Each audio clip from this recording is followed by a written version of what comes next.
বন্ধুরা, আজকে বানাচ্ছি মোরগ পোলাও বা চিকেন পোলাও। তো তার জন্য আমি গোবিন্দভোগ চাল নিয়েছি এরকম বাটির 1 বাটি। আর এই উপকরণগুলো নিয়েছি। তো মাংসের মধ্যে আমি এই যে মিশিয়ে দিচ্ছি একে একে চিনি, গোলমরিচ গুঁড়ো, হলুদ আর নুন। এটা দিয়ে আমি মাংসটা একটু মেখে রাখছি। তার সাথে দিয়ে দেবো এই যে ফেটিয়ে রাখা টক দই। আমি বাটিতে করে নিয়েছি কিছুটা পরিমাণ। তো টক দই দিয়ে দিচ্ছি 4 চামচ মতো। এটাও ভালো করে মাখিয়ে নিচ্ছি। আর উপকরণ নিয়েছি সেগুলোও দেখিয়ে দিচ্ছি। তো নিয়েছি কয়েকটা রসুন, আর এই যে ফোড়নে দেওয়ার জন্য নিয়েছি 2টো এলাচ, ওটা দারুচিনি নিয়েছি, শুকনো লঙ্কা, 4টে তেজপাতার টুকরো, 4টে লবঙ্গ নিয়েছি, কিছু কাঁচা লঙ্কা কেটে নিয়েছি। আর এটা আমি বেরেস্তা বানাবো। এই যে এই দেখছেন এই পেঁয়াজটা আমি বেরেস্তা বানাবো। আর এটা আমি মাংসের মধ্যে ইউজ করবো। আর বেরেস্তা বানিয়ে এটা আমি মানে পোলাওয়ের শেষে ব্যবহার করবো। আর নিয়েছি আমি আমুলের পাউডার দুধ। এটা এইভাবে লিকুইড বানিয়ে নিয়েছি। এটা আমি পোলাওয়ের মধ্যে দেব। তো দেখতে থাকুন।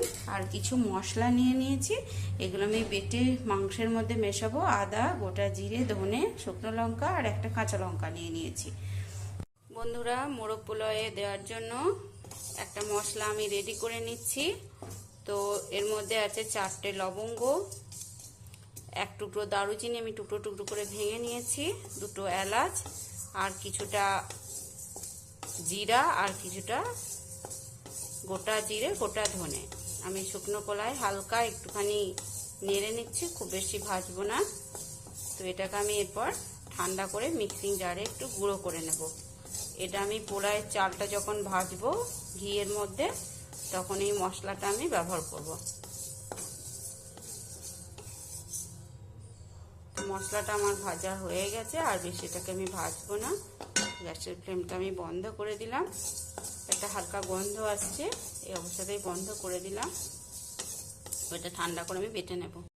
তো বন্ধুরা, এটা আমি একটু চিনি দিয়ে বেটে নিচ্ছি। এর মধ্যে 4 চামচের 1 চামচ চিনি আমি মিশিয়ে দিয়েছি।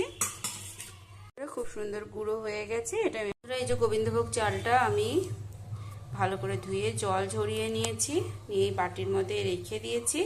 এটা আমি রান্নার সময় ব্যবহার করব। তো দেখতে থাকুন। এরকম গোটা মশলা বাটতে হলে আগে যেগুলো শুকনো সেগুলো আগে দিয়ে দিতে হবে। তো আমি আগে এগুলো দিয়ে দিলাম, দিয়ে একবার ঘুরিয়ে নেওয়ার পর আবার জল দিয়ে বাটবো। এই যে চালটা অনেকটা ঝরঝরে হয়ে গেছে।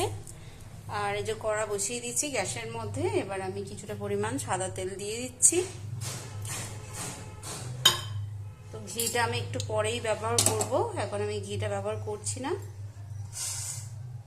তো এবার আমি কিছুটা পেঁয়াজ ভেজে নিচ্ছি বেরেস্তা বানানোর জন্য। তো প্রথমে আমি তেল গরম হয়ে গেছে, তো আমি বেরেস্তা বানানোর জন্য এই পেঁয়াজটা খুব ভালোভাবে ভেজে নেব। বন্ধুরা, যে পেঁয়াজটা একদম ভালো ভাজা হয়ে গেছে, এবারে ব্রাউন হয়ে গেছে। এবারে আমি এটাকে উঠিয়ে নিচ্ছি। বাকি তেলে আমি এই গরম মশলাগুলো ফোড়ন দিয়ে দিলাম। এলাচগুলো একটু মুখটা ফাটিয়ে দিতে হবে।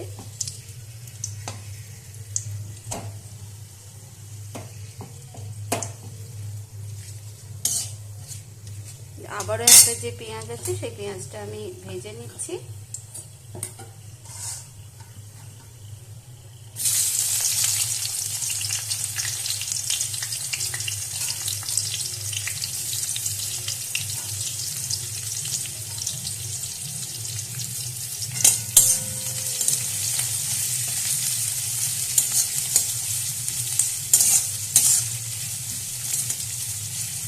এই পর্যায়ে 2টো কাঁচা লঙ্কা আমি দিয়ে দেবো, একটু ঝাল হলে বেশ ভালো লাগছে। তাই আবারও লো ফ্লেমে ভালো করে একটু ভেজে নেব। তো বন্ধুরা, পেঁয়াজটা ভালো করে ভাজা হয়ে গেছে। এবার আমি এই যে থেতো করা গ্রেট করে নিয়েছি রসুনগুলো আমি তো এখানে মিশিয়ে দিচ্ছি।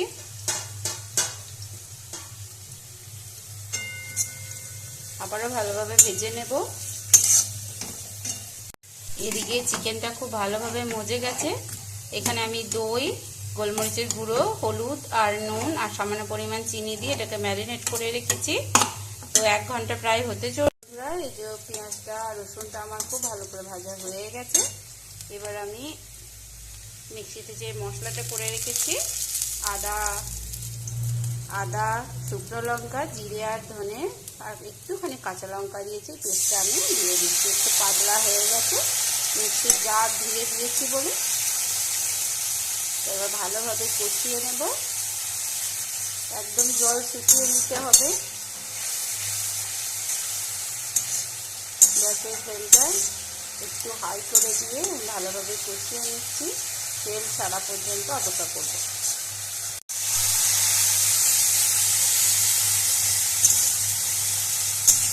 তো বন্ধুরা, ভালোভাবে কষানো হয়ে গেছে, একদম তেল ছেড়ে দিয়েছে।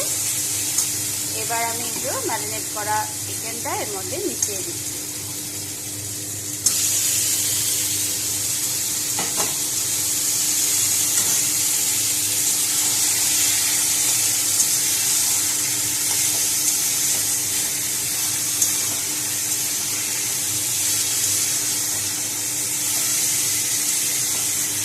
লো ফ্লেমে 10 মিনিট ঢেকে আমি একটু রান্না করে নেব।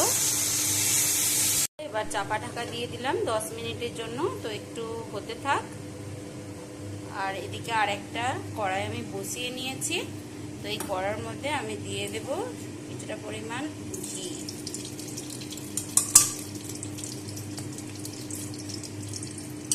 তো ঘি গরম হয়ে গেছে। এবার আমি যে চালটা আমি ধুয়ে জল ঝরিয়ে রেখেছি বাটিতে, সেই চালটা আমি দিয়ে দেব।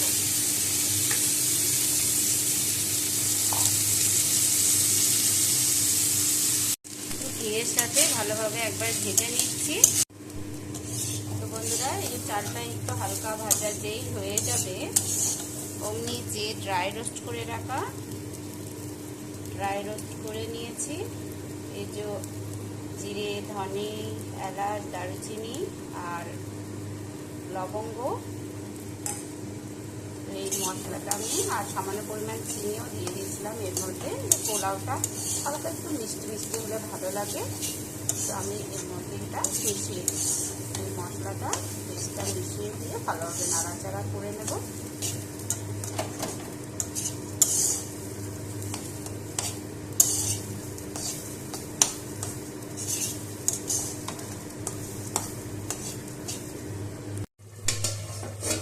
তো বন্ধুরা, যে মাংসটা আমি দইয়ের বাটি ধুয়ে একটুখানি জল দিয়েছিলাম, তো তাতে অনেক জল বেরিয়ে গেছে, যেহেতু লো ফ্লেমে দেওয়া ছিল।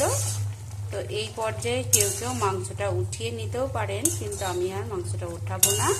আমি এর মধ্যে ভাজা চালগুলো অ্যাড করে দেব।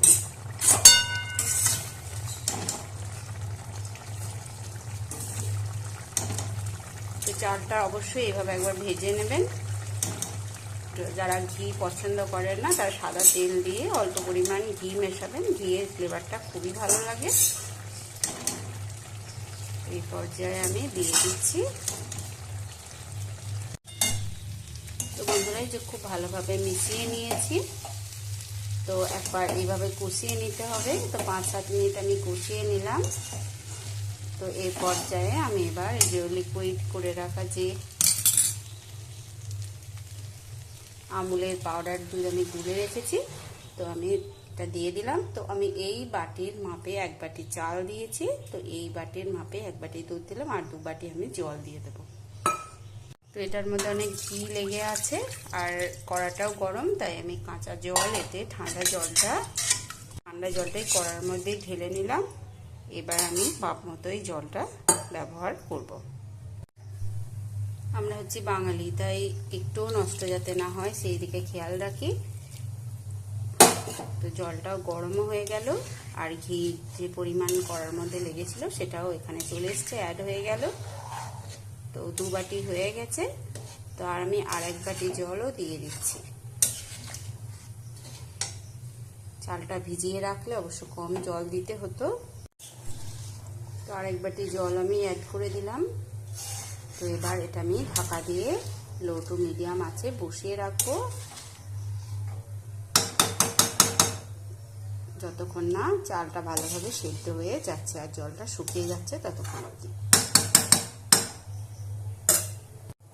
তো সমস্ত কিছু দেওয়া হয়ে গেছে। 3 বাটি জলও আমি অ্যাড করে দিয়েছি, 1 বাটি দুধ আর 2 বাটি জল। ওই যে কড়াতে আমি চাল ভেজেছিলাম ঘি দিয়ে, সেই কড়াটা গরম ছিল, ওর মধ্যে জলটা ঢেলে গরম করে নিয়েছি।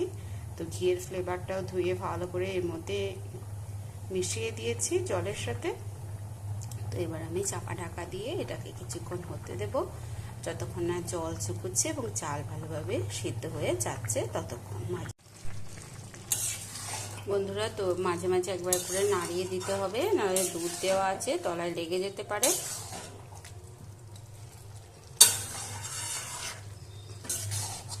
আবার চাপা ঢাকা দিয়ে দেব। তো বন্ধুরা, এই যে জলটা শুকিয়ে গেছে, তো তলায় লাগা লাগা হয়েছে। তো দেখে এখন একটু নরম নরম লাগছে। এটা কিছুক্ষণ রেখে দিলে একটু খাওয়ার মতো বা হাত খাওয়ার মতো ঠান্ডা হলে তখন এটি একটু ঝরঝরে হয়ে যাবে। তো এই পর্যায়ে আমি দিয়ে দেব কয়েকটা চেরা কাঁচা লঙ্কা আর যে বেরেস্তাটা আমি বানিয়ে রেখেছিলাম, তো ওপর থেকে এটা ছড়িয়ে দিচ্ছি।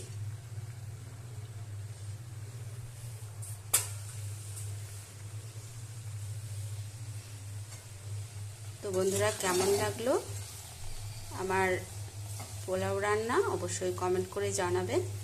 তো অনেকে অনেক রকমভাবে করে থাকেন, আশা করি বেশিরভাগ মানুষই জানেন এটা রান্না করতে। তো আমি কিভাবে করি সেটাই আপনাদের সাথে শেয়ার করলাম। তো চটজলদি একই পাত্রে হয়েও যায় খুব তাড়াতাড়ি, আর খুব সুস্বাদু এই রেসিপিটি বাড়ির বাচ্চা থেকে বড়রা সবাই পছন্দ করবে। তো কেমন লাগলো অবশ্যই কমেন্ট করে জানাবেন, পাশে থাকার অনুরোধ রইল। তো বন্ধুরা, এটা হয়ে গেছে। তো স্ট্যান্ডিং টাইমে কিছুক্ষণ রাখার পর 5 থেকে 10 মিনিট রাখার পর আমি আবার আপনাদের সাথে শেয়ার করছি। তো বন্ধুরা, কিছুক্ষণ অপেক্ষা করতে হবে, একটু ঠান্ডা যেই হয়ে যাবে হাত ছাওয়া মতো, তখন এটাকে সার্ভ করতে হবে। দেখুন কতটা ঝরঝরে হয়ে গেছে, একদমই গায়ে গায়ে লেগে নেই। তো খুবই সুন্দর হয়েছে বন্ধুরা। এই যে হয়ে গেছে, রেডি টু সার্ভ। তো আমি পরিবেশন করে নিচ্ছি। বন্ধুরা, এই যে পরিবেশন করে নিয়েছি। তো কেমন লাগলো অবশ্যই কমেন্ট করে জানাবেন, পাশে থাকার অনুরোধ রইল। তবে আজ এই পর্যন্ত, আবার দেখা হচ্ছে পরের ভিডিওতে। সবাই খুব ভালো থাকবেন, সুস্থ থাকবেন, ধন্যবাদ।